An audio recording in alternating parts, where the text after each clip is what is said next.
Good afternoon, everybody. Just going to start off as we usually do and do a sound check. So, audience, can you hear me? If you can, please just type yes in your chat box or your question box, whichever you come to first, just so that I can make sure we're live. You can all hear us. Just wait for some of these to come in. Fantastic. Looks like everybody can. If you do have any issues, please pop them in the chat box directed to myself. My name's Chantal, and I'll be able to help you behind the scenes. Perfect. There we go. All the answers coming in. So just a quick introduction from me. My name is Chantal Newton, and I'm the marketing manager at the UK Contact Centre Forum, and I'm also editor of our online e-magazine, Contact Centre Monthly. Just to take you through a few housekeeping points before we start, we do have a couple of poll questions for you to participate in today, and these will appear automatically on your screen. So when prompted, please select your answer from the multiple choices. And once we have all of your votes in, the poll will be closed and passed back to our panel to discuss. If you do have any questions during the session today, please post them in the questions box on your go-to panel. I will then put your questions to our experts during the Q&A session. This webinar is expected to last approximately an hour. If you are unable to stay the whole session, the webinar is being recorded and the link will be emailed to all participants within 24 hours of the session ending. And this link is not unique to you. So if you would like to share with colleagues who you may find the content would be relevant to them, please feel free to share that link as well. So to get today's session started, I'm going to hand you over to Petra Tag, and Petra is the Director of Strategic Clients at Manpower. Thank you, Petra. Thank you very much, Chantal. Good afternoon, everyone, and thank you for joining today's session. It's a really prominent subject, one that many people and organisations are talking about today. As Chantal said, my name is Petra Tag. I'm the Director of Strategic Clients within Manpower Group. I'm also joined today by my colleague Ian Bridge from Manpower Group, and wonderful to have Michael King here also today, who is the Managing Director of Senior Response. And Michael's core strategy is to employ workers over the age of 50. So really looking forward to tucking into the discussion today. But Ian, perhaps if I can just ask you to introduce yourself to the audience today, please. Yeah, thanks, Petra. I'm Ian Bridge, Operations Manager for Manpower. I've been working with the company for in excess of 15 years, dealing predominantly call centre environment, banking and finance, IT and tech. Thank you, Ian. And Michael, if I can come to your good self. Yeah, sure. It's Michael King. I'm the Managing Director for Senior Response Limited. We're a specialist contact center business that works almost exclusively within the mature market. We've been around since 2001. I've been with the business here for the last 5 years. And as Petra touched on before, one of our core USP, if you will, is that we employ mature agents who are able to converse with our clients' customers. Thank you very much, and I'm sure the audience will have lots of questions today. As Chantal said, please do pop your questions in the chat and we'll come to them throughout today's session. We've also got a couple of resources for you which will be available. The first one is the Manpower Group Q2 MEOS report, which is the Manpower Employment Outlook Survey, and we also have a report around seasoned workers produced by Talent Solutions within the Manpower Group brand. So please do access those and come back with any questions.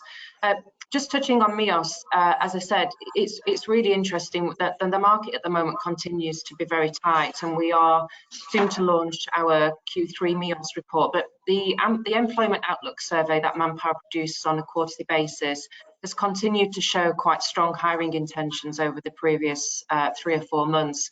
Not quite as high as the previous year, bouncing back from COVID, but the hiring intentions are still strong, and with that becomes a very tight labour market. And we also know that the levels of inactivity within many groups continue to be quite high. Firstly is the 16 to 24-year-olds, where the levels of inactivity remain very high, and we have started to see that reduce in the past couple of months.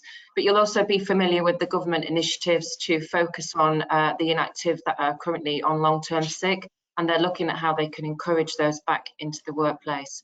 And then one of the largest untapped talent pools is the over 50s. And we know that on the back of COVID, many people over the age of 50 chose to retire early. Many of those have caring responsibilities and different priorities. So it's really shifted the labour market. So we're really keen today to help organisations understand the benefits of hiring inactive workers, those over the age of 50, and the benefits that can bring to your organisations. And if you think about the level of skills available, you know, we really need to consider how we can tap into those, particularly with the continued demand for talent. So we'll kick off today's session with a poll. Chantal, if I could ask you to do the first poll for us, please. Absolutely, here we go. So the first poll should now be live on your screens. May just be slightly, there we go. So the first poll question is, do you actively target or encourage workers over the age of 50 into your organisation? It's a simple yes or no answer. If you could submit your answers for me, just leave it a couple of seconds. Here we go. Fabulous, fabulous. Just a couple of seconds more just for everybody to participate.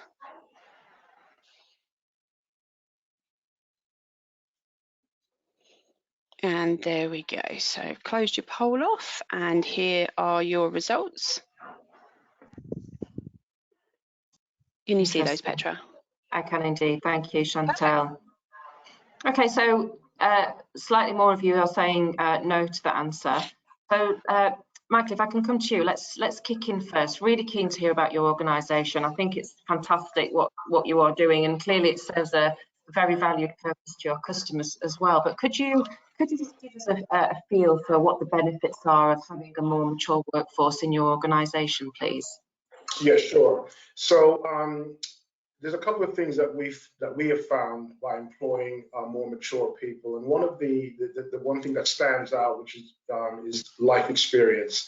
You know, we have people that have worked 30, 40 years, and you know, and over that period of time, they bring a lot of life experiences which are valuable, and it's something that when we do our recruitment, we look for not so much about where you work, but what life experiences you've had. So it could cover everything from, you know, starting out very young, having a family, going through the various stages up to retirement. You know, we have people who are retired and have come back out of work, and we think the life experience that they bring is a valuable commodity, certainly for the customers that they speak to, our clients' customers, but also for their colleagues, because with older, more mature staff, they've gone through things that some of their other younger colleagues have never been through. So they could be a valuable asset for that organization. So that's one of the things. And the other thing that goes along with the life experience is the work ethic. Again, a lot of our people have worked for many years, 30 years, 40 years. They have a strong work ethic. We find things like attrition and absenteeism is very low, because that's ingrained in how they have lived their lives, working hard, and this kind of feeling of not letting the employer down, understanding the importance of being there. So I would really strongly say to people to look at those key factors, the work ethic and the life experience that they bring. Great, thank you, Michael. And if I could ask you on the back of that, what would you advise employers to do to encourage more mature workers to apply for their vacancies? Because often the perception of an organisation is key when candidates are on the jobs market, and often the face of the brand can often be quite off-putting for workers. And there is a perception for perhaps older workers sometimes that it might be quite a young, you know, workforce, and that can be quite off-putting. So what advice would you give? You're absolutely right. And that's what we found many years ago when we started out. And I think we're in those organizations where you do have people that are in that older demographic, I would utilize them as your ambassadors. So if you're doing job fairs or if you're doing recruitment ads where you have images of your staff, I would, if you have older staff members, I would get them to be that face of the business, if you will. Certainly things like, you know, you see sometimes where some companies will have videos of staff members talking about what it's like to work there. If you have people in that age group, absolutely utilize them, because I think the important thing, like anything, is you identify when you see someone who looks like you, someone of the same age range, same experiences that you can identify with. So if you have those sorts of employees within the organization, absolutely put them to the forefront. And I think It's interesting because from a candidate's point of view, they might argue that actually it's quite difficult to find employment because they may experience levels of discrimination through ageism, and I think it's quite fair to say that still, you know, it still exists in the marketplace. But Ian, if I can come to you, just thinking about that, and I know we've done a lot of work in Manpower Group recently to try and focus on, you know, encouraging people over the age of 50 to return to the workplace or go through upskilling programs. But what would you say are the barriers being faced by workers in that demographic at the moment? I think perception is a is a big thing. Whether ageism is in fact, you know, prevalent in the workplace now, the perception from, and me speaking from an over 50s group, you know, that perception is still there in the workplace. You know, recently some of our clients have struggled with losing the older worker, especially in the training environment, early tenure, because they feel a little bit, I suppose, out of the loop when there's predominantly a younger training group being trained at that particular time. So, you know, I think for me, it's about, you know, what we do to be more inclusive of the older age group. And just on the back of that, and you raise an interesting point, because, you know, we've placed a lot of emphasis on diversity and making sure that everyone, no matter their background, can come together. But the age difference still does cause quite a number of challenges, and also mindful of upskilling and reskilling. But do you think employers need to think about how they onboard and train their workers? You know, do they all come together? Do they need to offer more support, particularly with tech, if someone has been out of the workplace for a long time?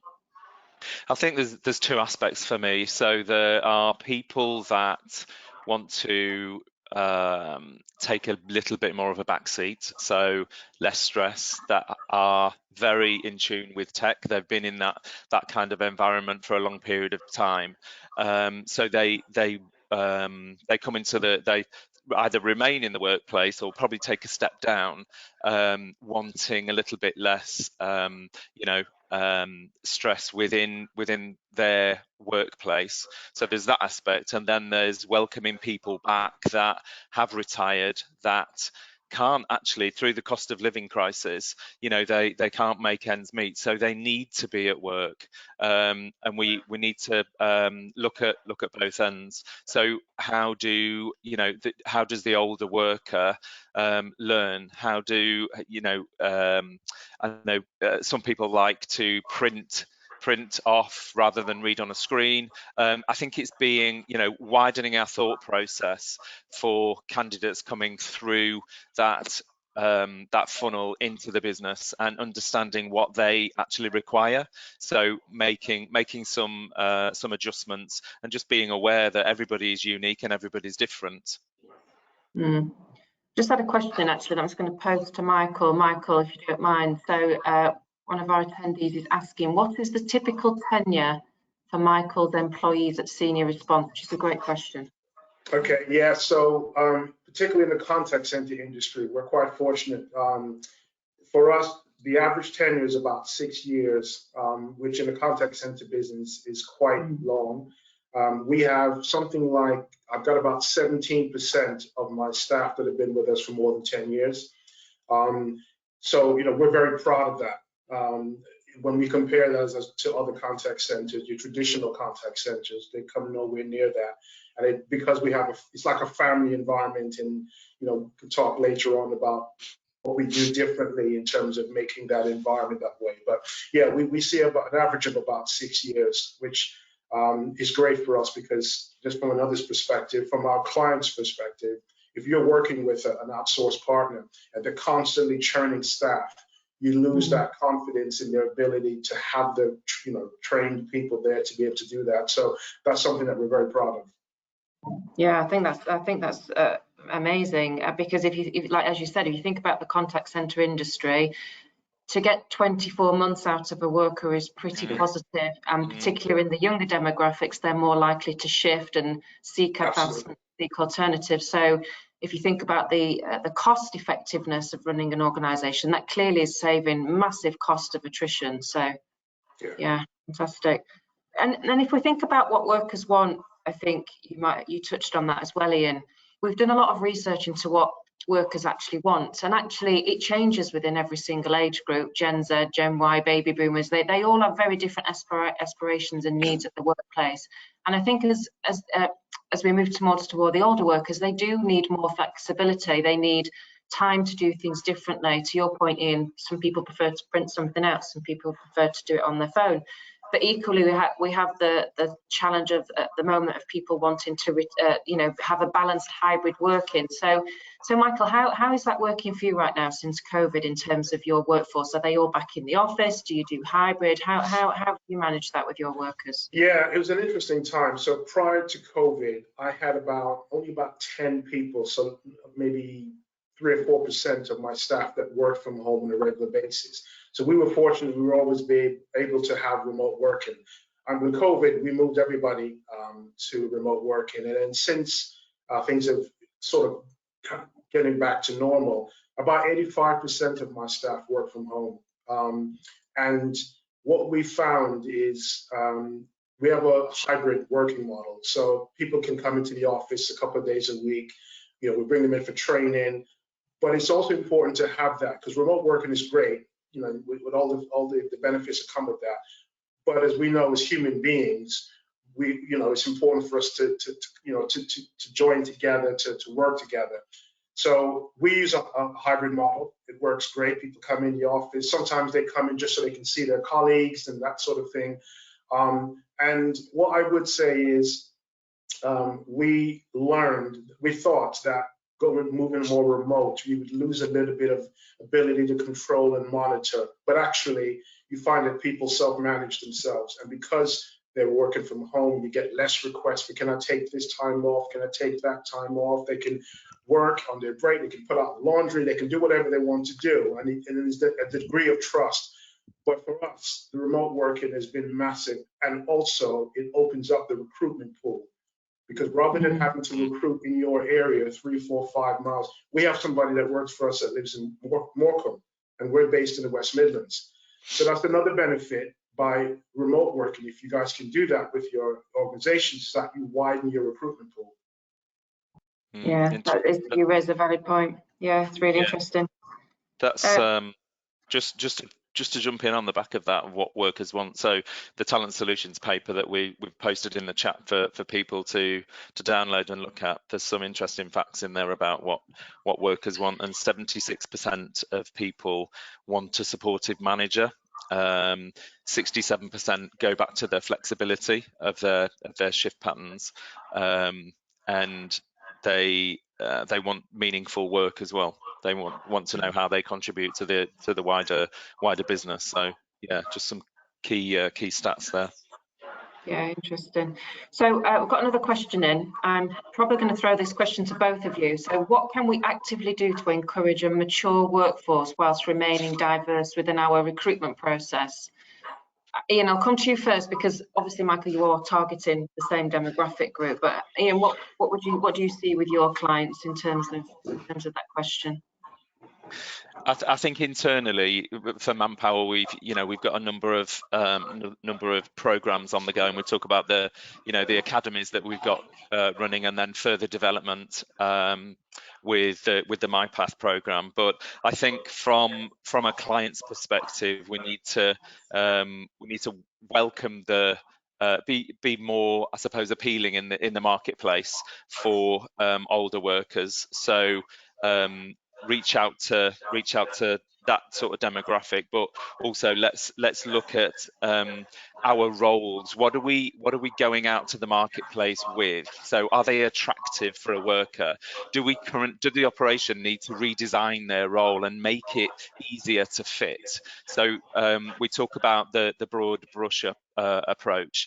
It won't necessarily meet this demographic, because everybody is individual. So the more mature worker has caring facilities, and that could either be grandchildren or older parents. We need to bear that in mind as we attract that workforce back into work. So very much along the lines of flexibility, but what is the EVP out there, and how flexible can we be to attract that workforce back in? Yeah. On the back of that, question's just come in. How do you target the senior demographic without discrimination? Which is a great question, because here we are trying to support the older demographic, but actually you could argue that we're not focusing on the younger demographic, and we know that the inactive workers, there's 500,000 or so in 16 to 24-year-olds. It's huge. So what would you have to say about that question? I think for me it's about widening the pool. So it's not that we would discriminate at the 18 to 24s, the Gen Z, but also making the 50 to 64 age group more attractive in the advert as well, so that we make sure that people feel comfortable in the attraction and coming through the onboarding, as well as into business as usual. So we wouldn't necessarily limit our pool out there in the marketplace. We would welcome all. Yeah, Michael, can I come to you on that, because you actively promote on your company website the services that you provide, so you live and breathe by your brand, but how does it work for you when you're going out to target candidates in the market? Have you seen a shift? Have you seen lesser workers on the market? Because we know that a lot of the challenges a couple of you have called out is making it more difficult for workers to return. So how have you found that over the past Yeah. So in the old days, when we used to work with recruitment agencies, you could kind of specify that you're looking for a mature, but obviously you can't do those kinds of things, and rightfully so anymore. So we built our sort of USP on the ability to recruit that. But what I would say, a couple of things that we found that really works is we do like a refer a friend sort of scheme. And if you think about it, as you touched on, it is for a lot of older people, they think, oh, it's really hard. I'm not going to get the job. It's a young person's thing. But if you have people in your organization that are already in that age group that are working for you, have a refer a friend scheme. You can pay them whatever it is you want to do, because they will have friends who are in the same age group or family members who are also looking for work. And they say, wait, why don't you come and work where I do? They're very inclusive. There's people there our age group. You're not going to be the only one. So I would say it goes back to utilizing your existing staff. And the other thing is look at things like Facebook. So for us, we have a Facebook page, and it attracts a lot of people in that age demographic, and they get to interact and that sort of thing. So, or like I said, if you do job fairs and anything like that, it's having the right representation there. So the other thing I would say is, and I think it's an important thing that we've learned, is when people have an assumption that because they're older, we're going to have to do this, we're going to have to do that, they're not going to know how to do this. Let's be very careful not to make those assumptions, because we see now that the older generation are using the internet far more than people thought they would do. They're much more comfortable with a lot of these digital channels, so we shouldn't make the assumption that they're going to be coming in lacking a lot of skills. And I think that's something from an employer's perspective, we need to be mindful that we don't do. But yeah, I think it's just using your staff in there. And as I said, just also one of the things that we do, and I don't know if this would work for everybody, is, and it touches on a little bit of flexibility. Most of our team work part-time, so they do 5-hour shifts. And what we find in those 5 hours, you get maximum focus, particularly when you're working in a contact center. Being on the phones for 8 hours a day is very difficult. And we always tell our guys what we want the experience is we want the last person you speak to for you to have the same energy as you did for the first person you spoke to. Now, if you're doing a 5-hour shift, that's far easier to do than if you're doing it for 8 hours. So looking at maybe the shift, the shift that you can offer to get the maximum out of that person while they're there. So it's a number of different things, but one big thing I say, don't make the assumption that because of their age, they're going to be coming in lacking a lot of things. And the last point, just to say as well, is we talk about the over 50s market, and what people have to remember, that's a massive gap. Someone who's 50 versus someone who's 75, and what's important to them. I'm 57, so what is important to me now will be very different in 10 years' time. So we have to remember that that's probably the only age demographic that's that vast, and we often just put them into one. So from a recruitment perspective, it's definitely worth looking at that and understanding that the differences, within those age gaps. Yeah. I think it's a really good point not to make assumptions, and I think we can do that across all demographic areas. But just in terms of onboarding workers into organisations, do you think organisations should consider different recruitment processes? A lot of organisations are still doing the traditional, do an assessment online, very techy, digital interview assessment. Is that applicable to everyone? Is that balanced, or do they need to think differently about that? I mean, from our view, I think we should change it. I think there's nothing wrong with those methods, but they don't necessarily give you what you need, and they can sometimes put people off from applying because it's just too heavy. For us, the number one thing that we look forward is life experience. So rather than spending a lot of time, what systems did you use when you worked at your previous job, and tell me about a time, we want to know tell me about your life. So what happened, and they talk about, starting out very young, having children, raising a family, then moving into retirement, buying their first home. All those life experiences, that's what we draw on. And I think that's the bit that adds a lot of value rather than the personalities tests and things like that we do. I mean, those things they have their place, but I do think we should review the methods in how we recruit, definitely. Right. If I could just focus on the sort of internal mechanics of the organisation for a second, I've got a great question in. Is part of the issue due to the line managers being quite young in a traditional call centre and then managing older people with more experience than their managers? Can see you both nodding, but let me come to you first, Ian, on that. What are you seeing out there in terms of that question, and then we'll come back to Michael. Yeah, I think it's very easy to get a trainer or a first line manager in place and follow a process. And I think what those people tend to forget very easily is you're dealing with a person, you're dealing with a human type thing that just needs a little bit of, might need more time on the system, might need more time to deal with a particular issue.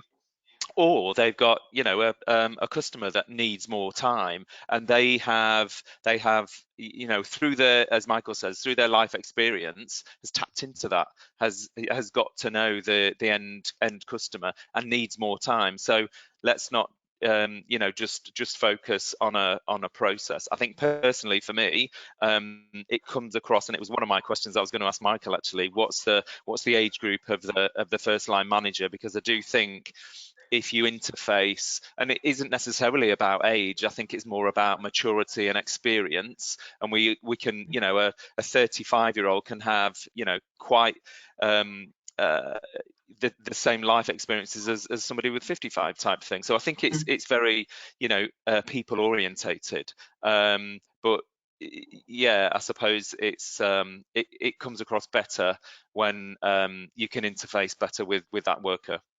Michael, I don't know whether you've got any thoughts on that. Yeah, it's a brilliant question. I've been in the industry for over 25 years, so I've come from the traditional contact center, and you're right, when you had very young team managers managing older people, not even people in their 50s, there's people in their 40s, and you have a 21-year-old manager. I think there's two things to it. I think number one is we need to focus on the team managers. So if you do have young team managers, we need to make sure that they have the full management skills, because what often happens in our environment, call centers, is you have somebody who's a good call center agent and they get promoted. And what's missing is the team manager experience, the skills, which involves managing people of different ages, different learning styles. So that is one of the things I think in the industry that we can work on. In our organization, our team managers are older, and we have promoted from within. So, we have one team manager, she's in her 60s, another one, I'm actually not sure how old he is, and I don't want to ask him, but he's older. But we've also had, our quality and training manager, she's 28, and she's absolutely brilliant. But she has the life experience. I think she used to work in a care home, so she understands those sorts of things. It all comes down to their experience, because we do have people working for us that are in their 30s, but they have life experience and they have that understanding. So I'd say on that question is, let's make sure that the team managers, regardless of how old they are empowered with the skills so that they can manage people within their teams across different ages. Yeah, that's a great question. Ian, so just thinking about the types of roles you recruit for across the contact center industry, are we seeing more mature or older workers, as they're often badged, coming onto the market, or do you still see a more younger workforce? What we're seeing?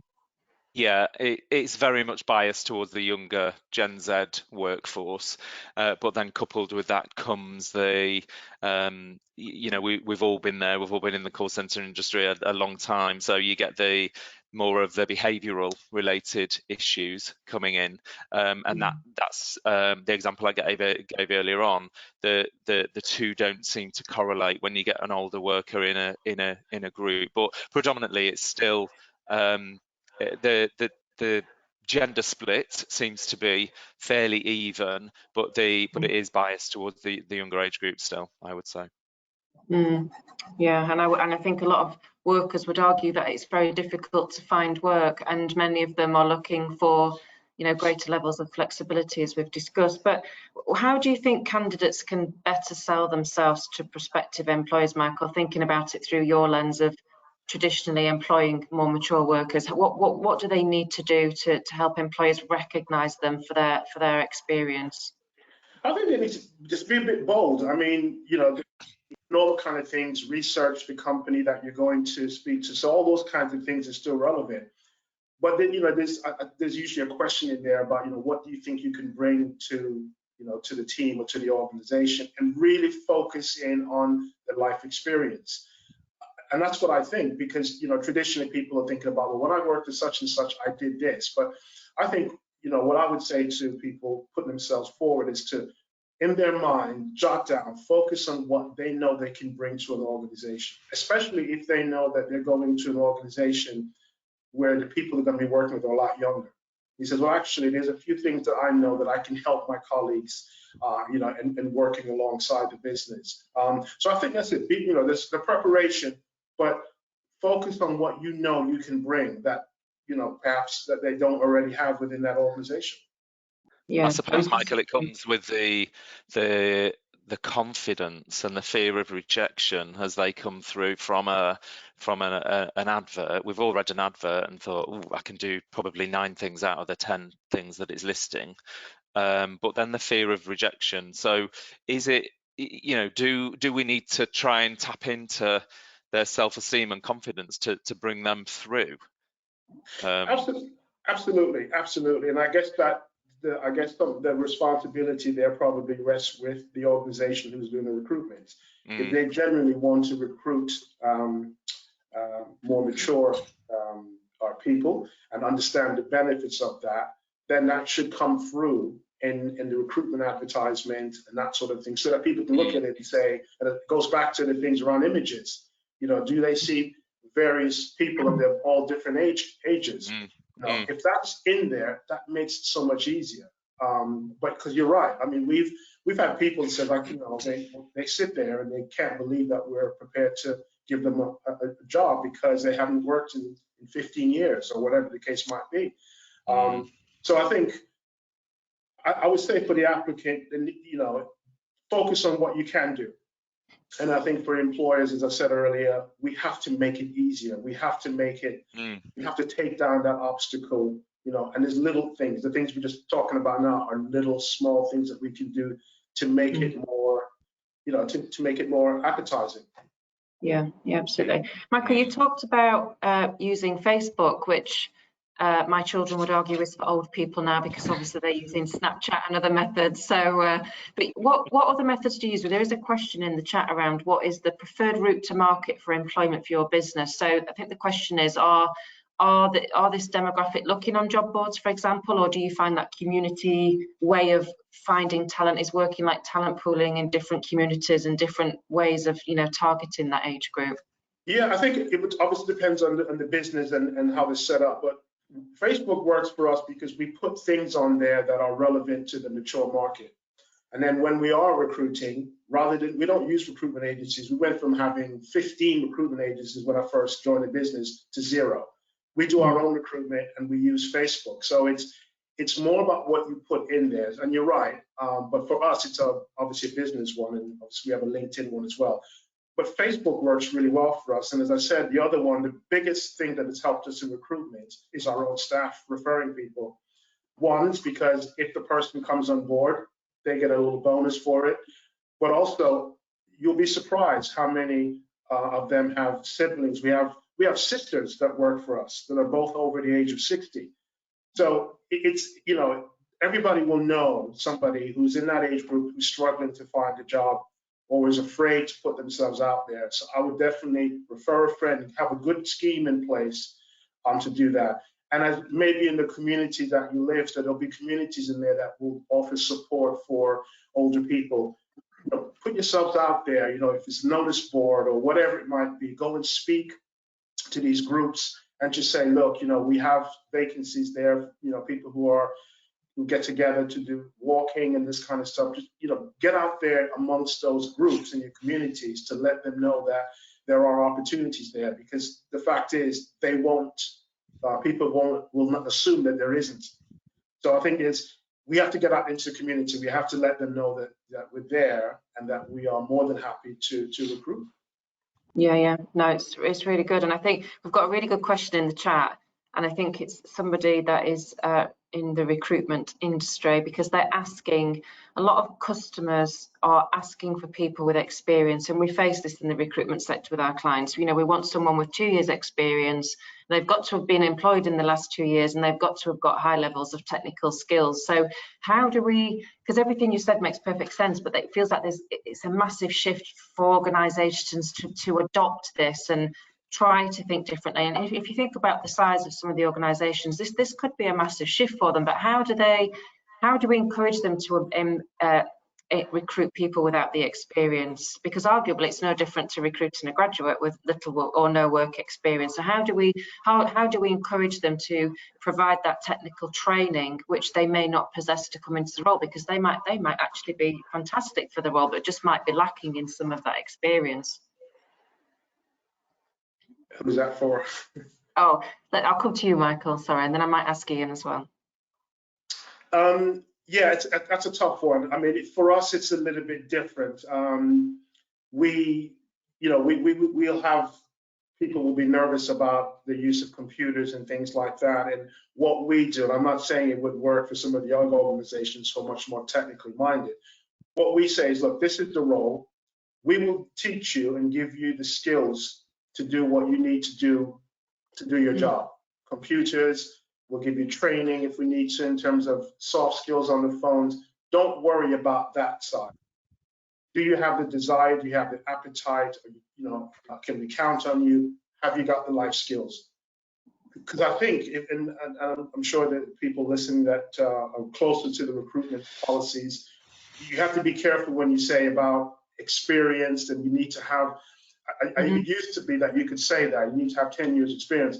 But I think wording has to be thought about. But I think it's, for us, it is the life experience or understanding what things have you done, rather than how many years did you do it, is what things have you done, because it might be that over a period of 10 years, this person has been involved in different types of roles, and therefore will have a mountain of transferable skills. And maybe the transferable skills is where we should be focusing on, rather than how many years you've been doing X, Y, Z. Yeah, absolutely. Ian, what are you seeing with regards to that? Do you see a variety? I think we need to talk to our client. That individual sounds like, you're right, sounds like they are in the recruitment industry, and it's going into your client and selling the pitch. But I think for me, the data backs it up. We've got a large group of people that are either there's 760,000 people that are actively looking to come back into work over the age of 50. So for me, that is a huge group of people that is screaming out to come back into our workplaces and have, as Michael's quite rightly said numerous times, have the wealth of experience. I think also the sell for me is the lack thereof attrition, all the commercial costs that go with it, and you know, the experience of your workforce that you can build. But the data's there for us to sell into our clients, as far as I can see. Mike, I just want to look back round to a point you made earlier. I think you were quite keen to talk about the environment. So you've already highlighted a really interesting point about the 5-hour shifts and the focus and the energy to last the 5 hours, which I think is really positive. And I loved what you said about, you know, the last call of the day should be met with the same enthusiasm and positivity as the first call. I think that's great. And often in contact centres, they are 7-8 hour shifts with set breaks. It's quite robotic, it's quite tough. But can you talk to us about the type of environment you embody and the culture that you've grown as a result of having this type of workforce, and the benefits that actually brings longer term to the growth of your organisation?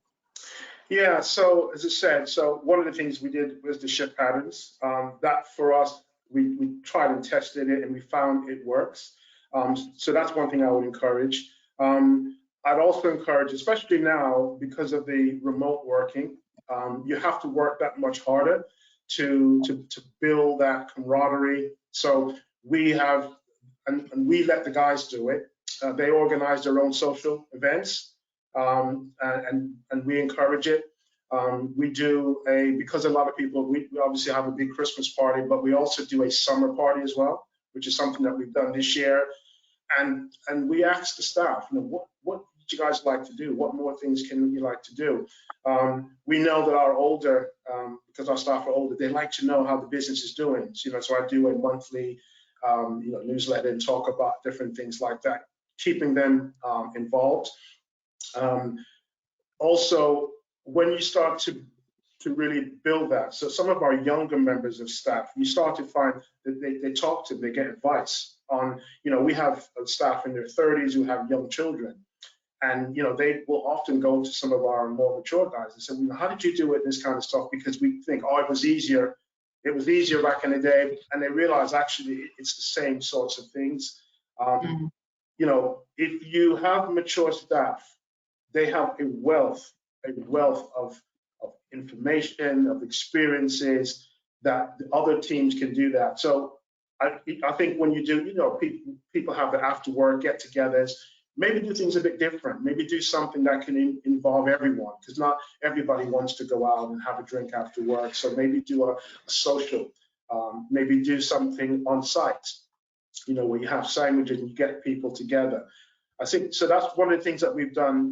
We've also, because we have more mature staff and their work ethic is very different, they self-manage themselves. So we don't, you're not constantly having to say, why aren't you on the phones and that sort of thing. And we have a thing where if somebody needs to take time off, and as long as it's not going to massively affect, we said that's absolutely fine, but we'll arrange for them to make up the time.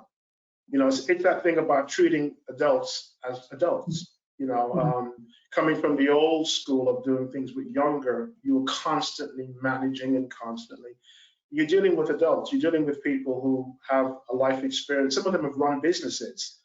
And the other thing I would say is really know when you recruit somebody, and you know, we look at the CV, and then you never look at it again. They've been with you 3 years, and then you realize actually we have a role, and actually I've got somebody who actually did that. You go back to the old CVs, and you realize some of your staff have skills that you didn't know they have. So that's we do that. We constantly talk to our guys, and we get them to give us ideas of some of the things that we like to do. And yeah, it's that thing. It's that constant engagement with them. Oftentimes they get on board and then you kind of forget about it. It's that constant engagement, and get them involved in the onboarding, get them to buddy up with somebody new. All those kinds of things, it makes them feel valued as well. And when we look at the traditional absence levels in contact center, you know, anything from 6% a month upwards, I'm assuming that your absence levels are probably quite positive. Yeah, so I mean, attrition we measure it annually. It's about 4% for the year, which is extremely low. I remember going back 15, 20 years ago, and some of the big cities that have contact centers, and you would see the turnover between 25% to maybe even 50%, and you'd have people literally going from one call center down the street to the next one, to the next one. And I remember we used to, our HR teams used to keep in contact with each other because we'd be getting the same, kind of employees and that sort of thing. But we find it very low, and I think it's for the reasons that we touched on. Our staff are really happy to work there. We've given them an environment where they can flourish, and they say, we've had people who've retired, come back out of retirement, come to work with us, then say, look, I want to take a break. Can I come back? Absolutely. And why not? I mean, even those of us that are a lot younger, sometimes we want to do different things in our life. We might want to go and travel if we can. So we should offer that ability for people to come back and make them feel, when they say you're welcome back anytime, we should actually mean it. Yeah. It comes back to that word flexibility, doesn't it? Yeah, I was just going to say exactly the same. It is that flexibility, and a couple. I was reading very recently that Asda do that peak. So people can come back and go take chunks of time out, but they're a permanent employee at the end of the day. And I think the older workforce have commitments to family and friends, and also McDonald's are operating a family and friends contract, so that as long as the shift gets covered, then either that family and friend, and you and I will recognize it as sort of like job sharing as years ago type thing, 2 part-timers joining one FTE type thing. But I think it's that kind of flexibility. We absolutely need to push some boundaries here, and make it fit for the worker. Yeah, absolutely. I was going to pause for a second. Chantal, would you be able to do our second poll, please? Absolutely. So second poll should now be live for you. There we go. So the question is, are you interested in having a more mature workforce in your organisation?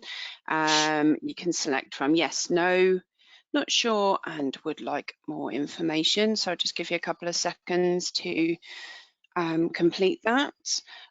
Just to remind everybody that the links to the resources that have been pointed out today are in the chat box, and they will be included in the follow-up email that will be sent out to you with the links to the recording as well. So if you don't manage to capture them while we're live, please don't panic. They will be sent to you by email directly. I'm just going to give a couple more seconds, a few more people to vote. Okay, there we go. So just closing your poll off, and here are your results. Wow, that's good. That's really positive. Amazing. And I'm hoping, and in hindsight, we should have done that at the start and at the end to see if it shifted throughout the conversation. Yeah. Excellent. Okay. Oh, I've got a question, another question. Just a reminder, there's a few minutes left for any more questions. Okay.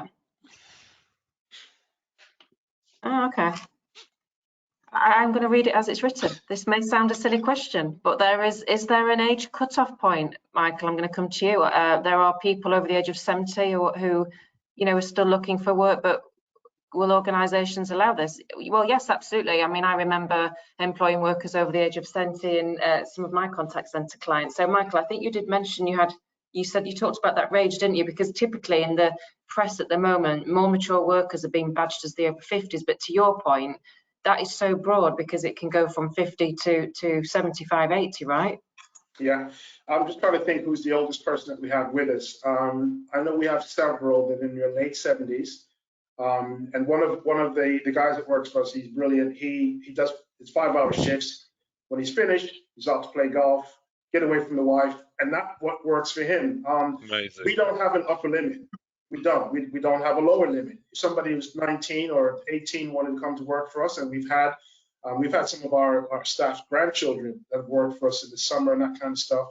And I think I think we shouldn't have an upper limit as long as that person is able to do the role. And Yes, people who are much older, they may be not as mobile, but for what we do, we don't require them to be mobile. They can work from home. So absolutely, if somebody was 90 and wanted to come and work for us, and as long as we're comfortable that they could do the job, why not? Yeah. I read recently that Marks and Spencer's, the oldest worker that they recruited was 80 years old. Yeah. Amazing. Yeah, they pride themselves on it, don't they? Yeah. Yeah. Michael, a bit of an interesting subject, but which is taking the press of interest at the moment. And, we're seeing huge surges for talent in the tech space and the IT space. And there's lots of talk around AI at the moment. We've often talked in our white papers around the talent and the skills of the future don't exist today. So we have to make sure that we're keeping workers in our organizations and helping, upskill them. But do you think AI is going to have a huge impact on the contact center roles? We've already heard in the past few weeks about big redundancy announcements in some of the major communications organizations. What's your view on AI at the moment? I mean, just from speaking to, I'm going to say, I got colleagues in the industry, it is a way of the future, and it is potentially a threat for many contact centers because, the cost of having a person, and even when we're dealing with, we're an outsourcer, so we do this on behalf of our clients. And if there's a way that you can get people, your customers, to do things themselves without having a person on there, of course, there's a cost benefit. The downside of that is, obviously, it impacts people, jobs. I mean, we are now looking at web chat, and the web chat as something to offer to our clients, but it still involves a person being there. So yeah, it is definitely, AI is definitely a threat. It's something that shouldn't be a surprise because for years, contact centers across the world have been looking at how can we reduce costs, and the biggest cost, obviously, is wages, is people. How much of that can we automate? I guess the question would be, like anything, we see these films about robots taking over, is what will we lose though if we move more to an AI type things? There's a danger that we're not sure, we don't know yet what the impacts could be, what we could lose out on, rather than having that personal human touch. So I guess that's a question for the industry to think about as we look at the savings and the efficiencies, but what about the experience? How are we going to be able to measure that the experience is equally going to be greater? Yeah, and the customer service, right? Because your customers want that personal touch service. They want to be able to communicate at their pace and speak to a person individually. ChatGPT and chatbots and automation is taking some of that personal experience away, isn't it, I think? Well, if you think about IVRs, when the IVRs came out, initially it was the best thing, people can pick options, but over time, people hate IVRs. And certainly people in the demographic that we work with, they absolutely hate IVRs. They like to ring and speak to somebody, even if they have to hold for 10 minutes. So we've seen automation, yes, IVRs have made it easier, but also it's also damaged experience. For some brands, it's damaged their customer experience. So it's a balance. It's a very, very, careful balance to have. Yeah, certainly a bit of a contentious issue at the moment. Okay, just a couple of minutes left. Any final questions for the panel? Ian, is there anything you want to round off today's discussion with? Any comments, any advice to the audience? I think for me, mature workers being one of them sits close, to my heart. So I think, let's, with my DEIB hat on, let's treat people for who they are. Welcome them through our attractive EVPs, and let's appreciate, what experience they've got and put them out to work because they want to come and either come back into work or stay in work at a different level. So let's embrace people for who they are. Yeah, and Michael, if I can come to you, I think you would fully endorse that. Absolutely. And the only other thing I would say is for those of us who are not in the mature market space now, you will be. You will be in 10 years, 5 years, whatever it might be. So there's an opportunity now for organizations to put in some things in place so that when those of us who get into that age, the opportunities will be there and it won't be like what it is today. So that would be my parting thoughts for everybody to think about. I think that is absolutely spot on. You know, less people are being born. There we have an aging workforce, and that is really key. Brilliant advice, Michael. It's been an absolute pleasure having you talk to us today. I think what you're doing is absolutely amazing. I think it's really inspiring, and hopefully the audience have taken some real positive encouragement from that. And I hope it will encourage organisations to take a different angle and look at how they can broaden, you know, the diversity of their workforce. I think it's really critical for the future, as you've said. Ian, thank you very much. Also, thank you very much to our audience for dialing in today. I do believe the recording will be shared with you. And Chantal, I'm just going to hand to you to wrap up and close, please. Thank you, Petra. Just again to echo what Petra said, thank you so much to everybody that's taken the time to join us today. The session was indeed recorded and will be sent to you via email today. Again, please feel free to share that with your peers. A very special thank you to Petra, Ian and to Michael for taking the time to be part of our panel today. If you do have any further questions for our panel, please feel free to reach out to them on LinkedIn. The links for their LinkedIn pages again will be in the follow-up email for you. Let's continue this conversation because it is such a hot topic at the moment. So for more information on any of the UK CCF events that we've got going on or membership, you can visit our website www.uk-ccf.co.uk, and you can get all of the latest news, resources, white papers, etc. on our e-magazine site, which is Contact Centre Monthly, www.contactcentermonthly.co.uk. You can find us on all the socials with those tags. And again, thank you very much for taking the time to join us today, and we look forward to welcome you again soon. Thank you, everybody. Take care. Thank you. Thank you. Thanks a lot. Yeah, bye.